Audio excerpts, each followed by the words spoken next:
That's the greatest footage I've ever seen. First of all, that photo of him, that's the dumbest look I've ever seen on a person's face. With the hat crooked. He deserved to be tased. Look at that. How do you not want to see that guy injured by electricity? And it happened in Philly. Look, I love Philadelphia, but, Philadelphia sports, I mean, it's probably the worst place to enjoy a sporting event. I mean, they're violent thugs, and I love Philadelphia. Whoa, I was a big Broad Street Bullies fan. I love Philly. It's my favorite. I draw there better than any place, which should tell you something about it. Yeah, I know. All right, that tells you everything. All right, so there's the pejorative that is used by Democrats against the Tea Party movement. And called MSNBC. Democrats and MSNBC. Yeah, okay. And the three people that watch it. Right. All right, so Jonathan Alter, the promise, President Obama, year one. Anyway, the president, the stimulus passed, and his comment was, that the GOP voting against the stimulus, quote, set the tone for the entire year. It helped create the tea baggers that empowered the whole wing of the Republican Party to where it now controls the agenda for Republicans. So, well, I know you don't have a problem with the use. All right, forget it. Not at all. I'm not going to ask you. I will just say it's not I don't think it's a bad thing to say. I've put it in many singles ads. And I got to say one thing.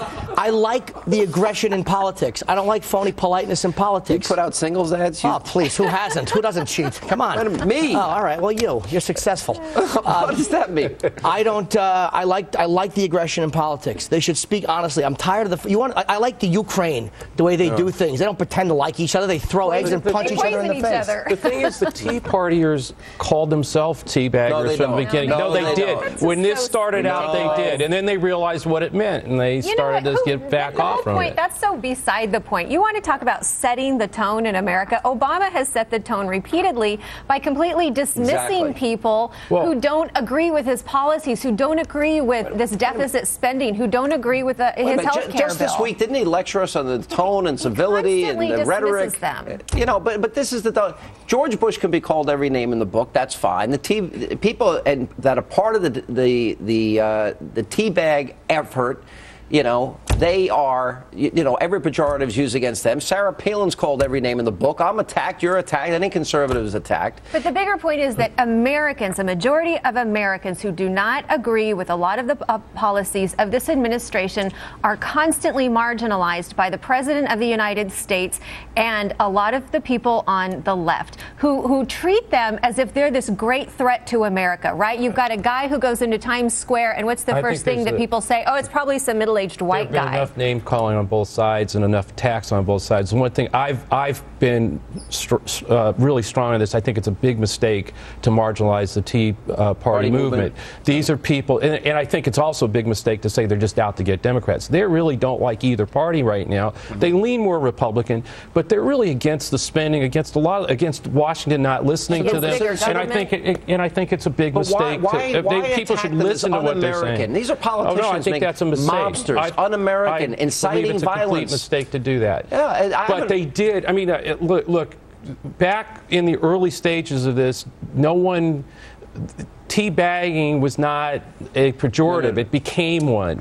You don't think the president knew what he was saying? Is that what you're suggesting? No. Well, I think there were a lot of people who did not know what they were saying in the early stages of the Tea Party movement. Who doesn't know what that is? I say that with respect. It's the first thing you learn when you're a kid. Did not know. The interesting thing was, first of all politicians are come on a little inconsistent. I mean, Obama says I want civility, then he says teabagger. Sarah Palin said Obama uses a teleprompter, and then she's got stuff on her hand like Senor Wences. I mean, every politician is like that. With all due respect, you can't compare every word that the president utters on a teleprompter to.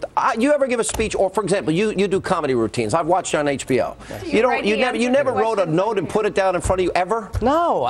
Yeah, but not like on HBO. I mean, I just steal other people's material. Okay, as long as it's not Bill Maher's, it'll probably be funny. All right, immigration law, everybody says it's about right.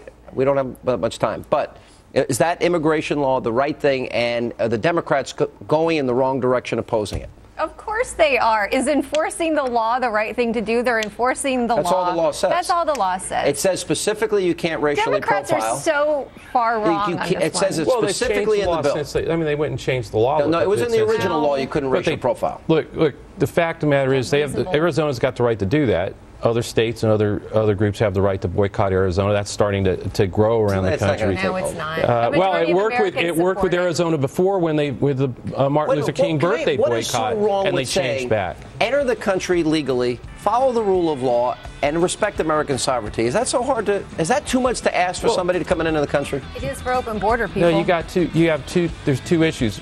What do you do with the 12 million that are here? Separate issue. That's exactly right. If you break the law in Mexico, 2 years in jail. If you try to re-enter the country, 10 years in jail. That's Mexico's law. As long as you treat people with respect while you're... Here's how you solve the problem. There's no profile. You walk up behind people, you yell, immigration. If they run, they're guilty. Taser them. Oh, you taser them. All right. If you say that was a joke for those out there watching in liberal land that have no sense of humor, even Trippy was laughing. All right. Now, thank you all for being here. Now, we've told you about the president's friend, Bill Ayers, Jeremiah Wright, but a new book suggests we haven't even scratched the surface when it comes to the Anointed One's radical connections. That author, that explosive book, coming up next.